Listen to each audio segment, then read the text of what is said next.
you don't get an opportunity to help out with the town Halloween thing, if you're at home, and don't be that gloomy Gus that turns off the lights, locks the door, and be that friendly, welcoming Christian that says, welcome, God loves you. You never know what type of witness you may give that way, or you never know, you may get your house decked, I don't know. So Halloween's coming up, and if you were to drive by my house, you would notice that my wife and my children have this fascination with those inflatable things. Like Halloween, we do the inflatable. We got a Mickey Mouse dressed as a vampire, and Mickey Mouse dressed as a bumblebee, and a dragon. And come Christmas, we've got some inflatables. And I forget what all. It's like Christmas every year, so I go dig out the inflatables. Oh, I forgot that inflatable. That inflatable, I forgot about that. We do Christmas and Halloween very well. We love Halloween. Last year, I preached a sermon about ghosts from the Bible, 1 Samuel chapter 28. This year, I want to talk about death. Okay? Now, we talked about joy and happiness in the song, but I want to talk about death. So let's change gears here a little bit. But I took this picture up on the first slide at Disney World when we went. This is a little store near the Haunted Mansion ride. Anybody ever ridden the Haunted Mansion? Yep. It's a fun little ride at Disney World, Disneyland. Supposedly these little ghosts inhabit this house. It's a schlocky, funny little thing. But there's this little shop. It has on the sign, Memento Mori. It's Latin. Remember, you will die. Essentially how it kind of translates in some ways. This phrase, Memento Mori, doesn't get a lot of press these days in our society. But a lot of Western history, this phrase, Memento Mori, was very popular. In antiquity, especially through the Middle Ages, Memento Mori, remember you must die, served as a reminder for the mortality of people. You'd find it on coins, you'd find it on any type of written or printed literature, especially before the printing press and written literature. You would find it even in artwork. Some of the fine pieces of art from the Middle Ages and even some early Renaissance, you might find a skeleton or some skull or something reminded individuals that they would die. Mortality rates were a lot higher back then, and people didn't really live out of their young ages. I mean, I would be considered an old man if I were alive in the Middle Ages at 39, almost 40. And yes, I'm a young buck in this church. I'm often reminded of that. But for different places and different times, I'd be an old man because death was so ever present. So I got to thinking about death. Death is good and bad, isn't it? And unfortunately, since I've been your pastor, we've experienced quite a few deaths in this church, and coming from youth ministry back into pastoral ministry is a bit of a change. But death is very important in some ways. Because in death, everybody's the same. Our society, in fact, the Sunday school lesson, I had to teach Sunday school for DJ today because Chandler wasn't here. And we talked about contentment. In fact, we'll have some sermons next month on contentment. And we'll talk about wealth and greed. In fact, look at 1 Timothy, I believe it was, chapter 6, and we talked about the love of money is the root of all evil in Sunday school this morning.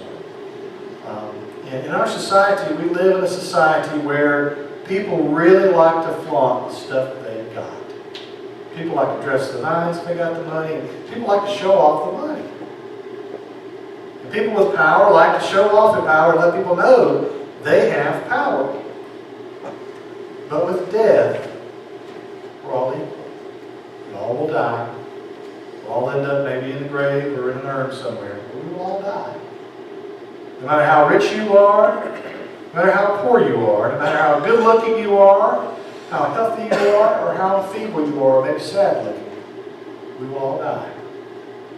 No matter even if we try, like I'm often reminded of, some people try to preserve their bodies cryogenically, that maybe one day science will revive them. And guess what? They're still dead. They're still dead. Whether you're rulers or captain of trade and industry, we will all die one day. And Isaiah 14 talks a bit about that. You see the setting of the text of Isaiah, give you a little bit of background here. This text is probably set, at least this portion, and maybe the rise of Babylon or the end of the Assyrian Empire, but it's essentially dedicated to the ruler of Babylon, the great king. Now, Assyria and Babylon, I'll give you a little bit of background. I love this era because there were some major superpowers on the scene geographically and economically and power-wise. You had Babylon and modern-day Iran. You had Syria and the northern part up there. And these powers, they had a little bit of overlap, and they fought to try to get power in Palestine. In fact, Egypt still had some power and sway. They fought over this land.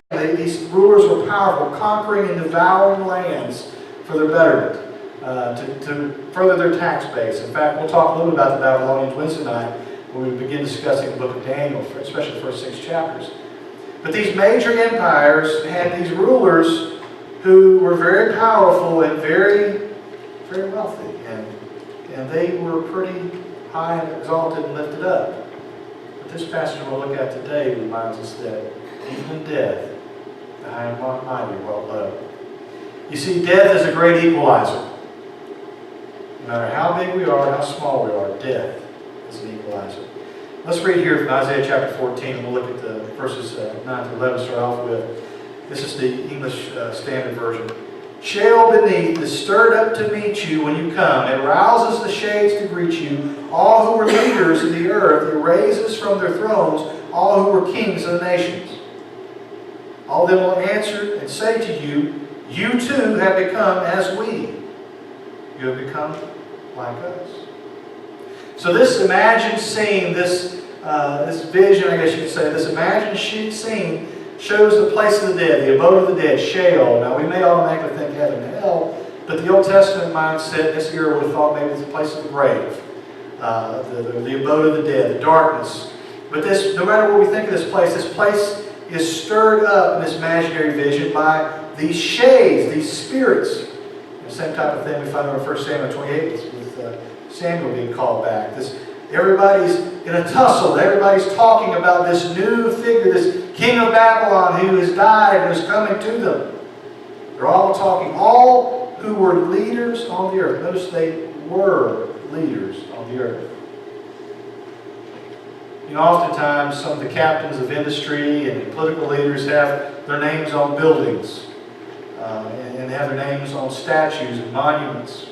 And sometimes their reputation is remembered. Sometimes it's not. Oftentimes, even though there may be a building dedicated to someone, the purpose of that building or the person whose name is on that building is forgotten.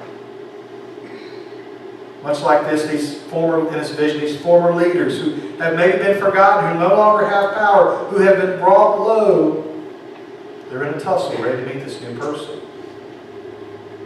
They're going to say to him, you too have become as weak as we. You too, as weak as we. You have become like us. You see, these supposed leaders who were once leaders on earth, they've lost all their power. They have lost all their sway. They're no longer leaders of massive armies, no longer over massive coffers of money, no longer can sway people by just one word. They're dead. They have no power no more.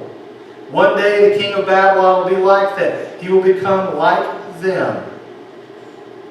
And sadly, no matter how much we think we have in our coffers, no matter how much power we think we have, one day we will be brought low and we'll be at the mercy of those who we entrust with our estate.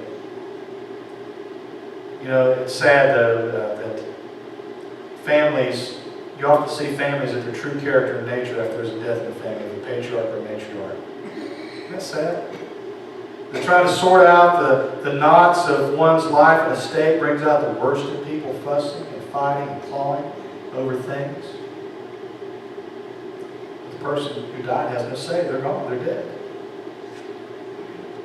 Your pomp is brought down to Sheol. The sound of your harps, maggots are laid as a bed beneath you, and worms are your covers. So this leader of Babylon, this king, has been brought over. Once people saying this leader's fair. You're amazing, O king. You're great, O leader. You're powerful. You're mighty. Well, now the leader's dead. Somebody else has come along to hear those platitudes. One day we'll die too. No matter how big and bad we think we are, no matter how many people sing our praises, one day we will die will be brought low. In the imagery here, this passage, maggots are laid as a bed beneath you. This king who was high and mighty, probably slept on the finest silk sheets or whatever finest bedding of his day, has filth, disgustingness as his new home, and death. You know, there's a lot of people who get caught up in this stuff. We get too big for the britches, so to speak. We get caught up in the ways of this world, caught up in this rat race of life and things and stuff. They may want the finest cars, the biggest houses, the finest beddings, the most advanced technologies and gadgets and doohickeys. But in death, it doesn't really matter, does it? When we die, we go on to the next step, to the afterlife, after hell for us. When we go on to that next step, it doesn't really matter if we had the latest iPhone. It doesn't really matter if we had the nice car with a nice shine that ran the smoothest and the most comfortable ride in the world. It doesn't matter if we had that big old nice house with all the bells and whistles. It had a microwave. It was a smart microwave. We could tell the microwave to do something for us, and it would do it. Yeah, those smart microwaves now. Microwaves with Alexa. You can tell it what to do. Isn't that crazy? By the way, I've got a doohickey in my office. If you hear me listen to music or say, "Hey Alexa, play me Mozart." I was doing that this morning. They played me Mozart. See, I'm one of those people that have those new doohickeys. I'm one of those people. But one day, you know what? I can't call from the grave to Alexa saying, "Alexa, play me Mozart," because Alexa can't hear me from the grave. You see, death is the great equalizer. No matter how much we have, no matter who we are, or how big we think we are, we'll be equal. We'll be equal. Equal those that have none. And if we're those of lowly status, we'll be equal to those who thought they had everything. Earlier this year, I showed y'all a video. It was a Easter video with the dramatization of the rich young ruler talking about the thief on the cross. And I think it draws a really good contrast. I'll show it to you again here in a moment. I think it draws a really good contrast between these two figures. A rich young ruler who was told to give up all he had and to follow Jesus. He had everything. He had power and status and wealth. And you had this thief on a cross who had nothing, who was dying a criminal's death, and who went to paradise. Who went to heaven? The one who had nothing, the one who was a thief, who brought low and evil and death.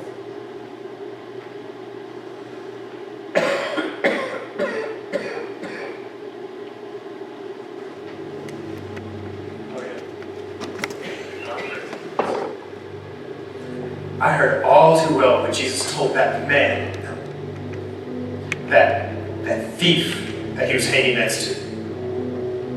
And you know what? It was drastically different than what he told me.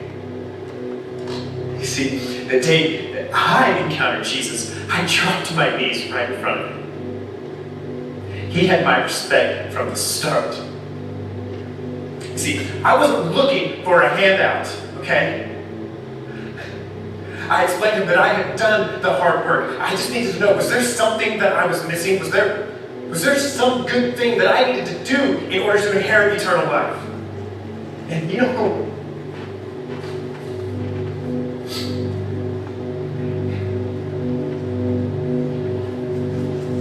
sell all that you own.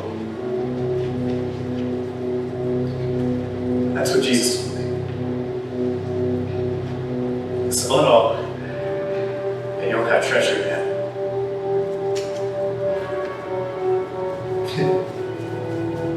Yeah, right. You see, I was always taught that salvation is a reward for a life that is filled with good works. It is not a handout that you give to people that can't muster up. They can't muster up enough character to earn it themselves.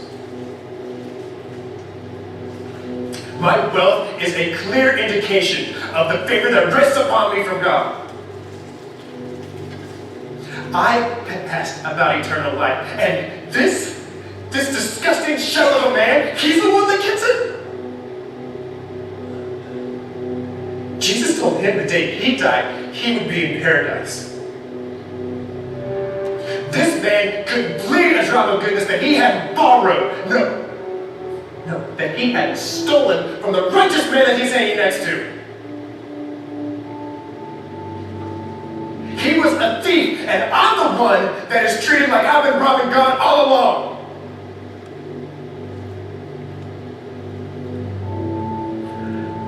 I offered to do what I needed to do.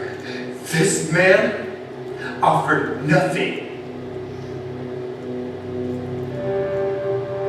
All he could do was ask for mercy. And that's how he got salvation. That's how he got eternal life. It was just given to him. Like it was a gift.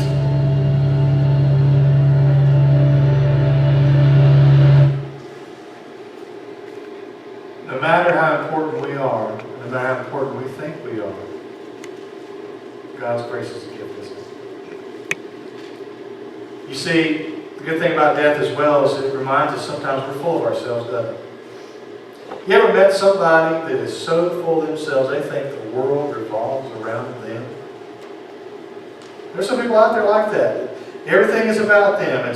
It's always the way, their way or the highway, and that's it.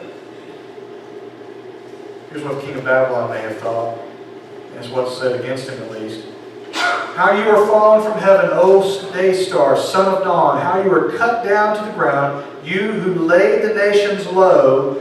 You said in your heart, I will ascend to heaven above the stars of God. I will set my throne on high. I will sit on the mount of assembly and reach to the far reaches of the north. I will ascend above the heights of the clouds. I will make myself like the Most High. But you are brought down to Sheol, to the far reaches of the pit. You see, a lot of these different cultures in the ancient Near East, would be the Egyptians, or sometimes the Babylonians, and Neo-Babylonians, etc. A lot of times these rulers made themselves out to be gods or godlike figures, right? I mean, the pharaohs, and many of them were worshipped as almost godlike beings, gods, a god on earth. These rulers were so full of themselves in so many ways that they were all brought low by death. Isn't it funny to think about these pharaohs, these wonderful massive tombs have been unearthed and all these pyramids. You know, these burial chambers where you find mummified cats and mummified oxen and all kind of baubles and trinkets if they hadn't been stolen already by grave robbers. All these different things are supposed to cross over to the afterlife with that dead individual. Didn't do it. This passage here, it has some allusions to some of the different mythology, especially Canaanite mythology, with these gods warring over who's the biggest, who's the best, who's the height. In fact, early Christian interpreters related this to Lucifer, to Satan, to the light bearer who made himself out to be bigger than God, or thought himself to be bigger than God, and fell so greatly. Oh, how the mighty have fallen. Oh, how the mighty have fallen. These kings, these rulers, they fall. In our day, our stars, our politicians, they fall so quickly, so greatly. You know, it's funny how even in death sometimes our heroes fade. They were heroes. You see, death reminds us that no matter how big we think we're, even when we think we're gods ourselves, we're not. A lot of people in our society, I think they have a God complex, don't they? You say, well, preacher, is that true as well? I mean, maybe in some degree they might think they're gods, but in a little way they probably do think they're gods, because it's all about what I want. It's all about me. It's all about the I. And this is one of my mantras in life. I had a teacher in middle school had this sign in the classroom that says, "This isn't Burger King. You can't have it your way." And so it's reminded me that we live in a society that's all about me and what I want. It ain't often about us. In fact, life isn't about us. It's about God. And when we exalt ourselves to be higher than God, or think ourselves to be God ourselves, is when we fall. I have to tell you that Mark Zuckerberg and Facebook, even though he's real wealthy, Bill Gates is wealthy, Warren Buffett's wealthy, they're not gods. These dictators around the world, Kim Jong-un, these people, and even Kim Jong-il before him, even Putin, all these different leaders, and they think themselves to be some powerful being, some godlike figure. They'll die one day too, and they may be forgotten. You see, no matter how high we make ourselves out to be, no matter how much we think the world revolves around us, we will all die one day. All either in a box or in an urn. We'll all die. And no matter how good our mausoleum is, no matter how good our urn is, or how good our casket is, or how many people cried over us or didn't cry over us, we're still dead. It's by nothing we can do to get into the better accommodations in the afterlife. It's about Him and who He is. You see, even God's people sometimes are brought low by death. We find a story over in 2 Samuel chapter 1, verses 19 through 27. We find a story of Saul. You know, Saul was God's man. He was chosen by God, and Samuel picked him out by God's leading, God's direction, to be the king of Israel. He was a big man. He fit the part. He looked like a king. But he didn't act like it oftentimes. He disobeyed God. He sacrificed who he was supposed to. He didn't follow the prophet's lead on things. And God regretted he had made him king eventually. But he was brought low in death. Notice here in 2 Samuel chapter 1, verses 24 through 25. You daughters of Israel, weep over Saul, who clothed you luxuriously in scarlet, who put ornaments of gold on your apparel. How the mighty have fallen in the midst of battle. A king who was powerful and mighty, who had wealth and gave that wealth to others, he died like everybody else does. He ended up in a grave like everybody else does. He was brought low by his death. He had been God's chosen person, strayed from God after multiple sins of acts of disobedience. Even though he acted as though he was the God of his own life, he was brought low. He died like the rest. He died like the rest. Thomas à Kempis, great thinker, Christian thinker, said, realize that you must lead a dying life. The more a man dies to himself, the more he begins to live unto God. You see, one of the things I want you to get out of this sermon today, if nothing else, is that death equalizes. It makes us realize how insignificant we really are, even though we may think of ourselves too highly. But we don't need to wait until we die to realize that. We can start doing it now. Romans 12 tells us to be living sacrifices to God, giving our lives to Him, sacrificing of ourselves, of our will, of our pride. Give them up to Him. When we need to lead a dying life, die to ourselves, so that we can live unto God. Are you dying to self? Or are you one of these kings, these Babylonian type kings that need to be brought low by God? Does death need to be your wake-up call? It's too late then, isn't it? Like the rich man and Lazarus, wasn't it? Oh, if I just told my brothers, can I go back and tell them? It's too late now. It's too late. Death is too late.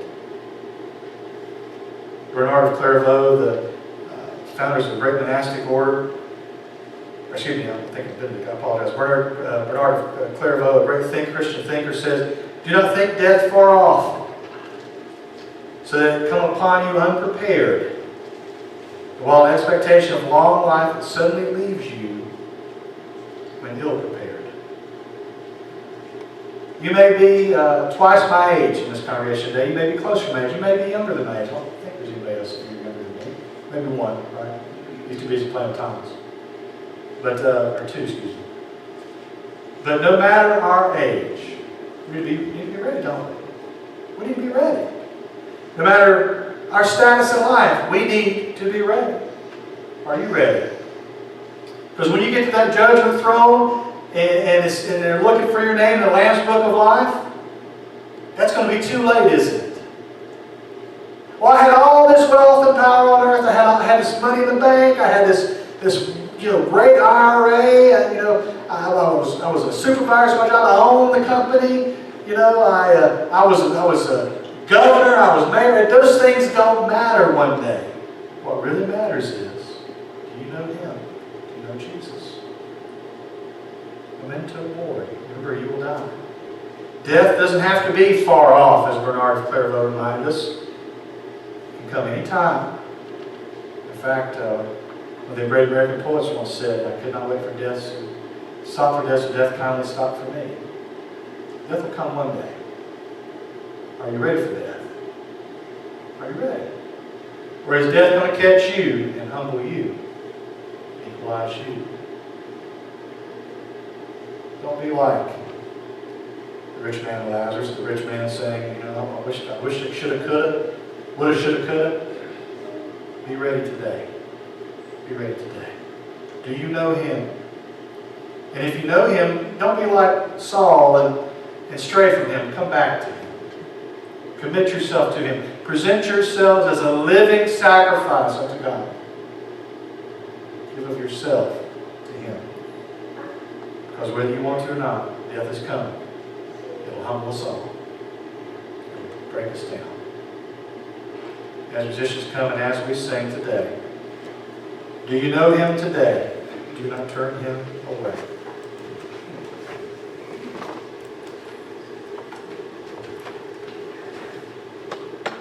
Can we please all rise for number 426, Victory in Jesus?